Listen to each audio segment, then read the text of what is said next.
జగ్గయ్యపేట విద్యుత్ భారాలు స్మార్ట్ మీటర్లకు వ్యతిరేకంగా మరో విద్యుత్ పోరాటానికి సిద్ధం కండి. సిపిఎం పార్టీ పిలుపు. ఎన్టీఆర్ జిల్లా జగ్గయ్యపేట నియోజకవర్గం. జగ్గయ్యపేట పట్టణంలోని ఈ రోజున విద్యుత్ భారాలు మరియు స్మార్ట్ మీటర్లను రద్దు చేయాలని కోరుతూ మరో విద్యుత్ పోరాటానికి సన్నద్ధం కావాలని సిపిఎం పార్టీ జగ్గయ్యపేట మండల పట్టణ కార్యదర్శి సోమోజు నాగమణి ప్రజలకు విజ్ఞప్తి చేశారు.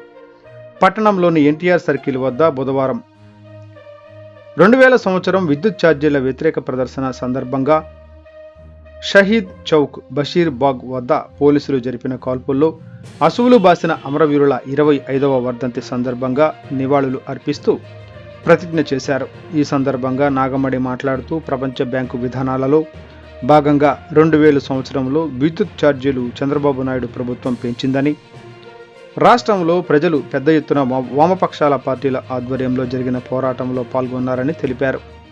ఆగస్టు 28న చెలో అసెంబ్లీ సందర్భంగా హైదరాబాద్ బషీర్బాగ్లో లాఠీ ఛార్జీ కాల్పులు జరిపిందని, ముగ్గురిని ప్రభుత్వం బలిగొన్నదని అన్నారు.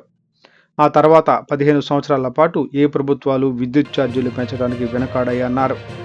మేము అధికారంలోకి వస్తే విద్యుత్ ఛార్జీలు పెంచమని, స్మార్ట్ మీటర్లు రద్దు చేస్తామని తెలుగుదేశం కూటమి ప్రభుత్వం 30,000 కోట్ల విద్యుత్ భారాలు వేసిందని, స్మార్ట్ మీటర్లు పెడుతుందని, వాటికి వ్యతిరేకంగా మరో పోరాటానికి సిద్ధం కావాలని అన్నారు. ఈ కార్యక్రమంలో సిపిఎం పార్టీ నాయకులు రావెళ్ల శేషు, వి రాంప్రసాద్, కోట కృష్ణ, దంతాల వెంకటేశ్వర్లు, దంతాల రాజేశ్వరి, జె వెంకట్రావు, కోట రవికుమార్, కాకనబోయిన వెంకటేశ్వర్లు, షేక్ గౌస్ మియా, తిరుపతిరావు, ఎలకమ్మ తదితరులు పాల్గొన్నారు.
విధానాలపై పోరాడతామని ప్రతిజ్ఞ చేస్తున్నారు.